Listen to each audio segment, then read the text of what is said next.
সম্মানিত উপস্থিতি, আপনাদের অনুরোধ করছিলাম, আল্লাহর নবী বলছেন সালাসাতুন কাদ হারামাল্লাহু আলাইহিমুল জান্নাহ।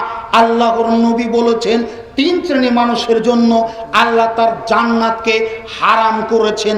আল্লাহর নবী বলেন 3 শ্রেণীর মানুষের জন্য আল্লাহ তার জান্নাতকে হারাম করেছেন।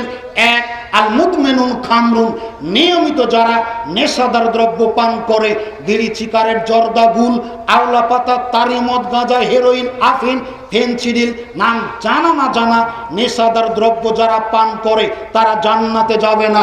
2, ওয়ালাকুন, পিতামাতার অবাধ্যতা যারা চলে তারা জান্নাতে যাবে না। 3, ওয়ালা দুয়ুস, দায়ুস যারা, আল্লাহর নবী বলেন আর দায়ুস লা ইয়াদখুলুল জান্নাহ, দায়ুস যারা জান্নাতে যাবে না তারা।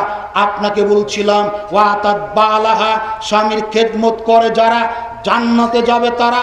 আপনাকে বলছিলাম নারীদের কথাও লজ্জার অন্তর্ভুক্ত, পর্দার অন্তর্ভুক্ত।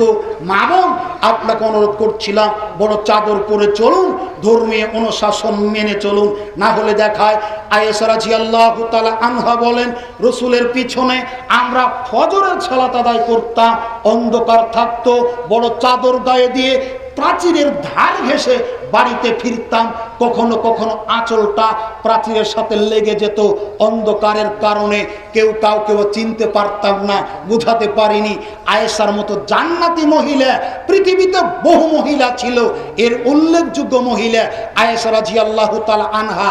ইফকের ঘটনার পরে তার চরিত্রে নির্দোষিতার পরিচয় দিয়ে আল্লাহ সূরা নূরের 10টি আয়াত নাযিল করেছেন। সুবহানাল্লাহ।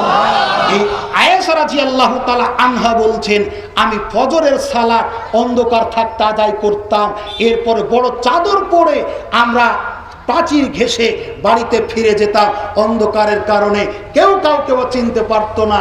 মা বোন, আপনাদেরকেও বুঝাতে পারেনি, আপনারা যারা বসে আছেন আপনাদেরকেও বুঝাতে পারেনি। অন্ধকার রাতে আয়েশার মতো জান্নাতি মহিলা অন্ধকার থাকতে চাদর গায়ে দিয়ে মসজিদ থেকে বাড়িতে যাচ্ছে, আর আপনি দিন দুপুরে ঢাকা শহরে ঘুরছেন, বড় চাদর তো নয়, গায়ে ওড়নাও নাই, ব্লাউজ এত খাটো, পিঠের অর্ধেকও বের হয়ে আছে, পেটের অর্ধেক বের হয়ে আছে। বোঝাতে পারিনি ওয়াজ করবেন কোন দেশে, বুঝাতে পারি না আপনাকে।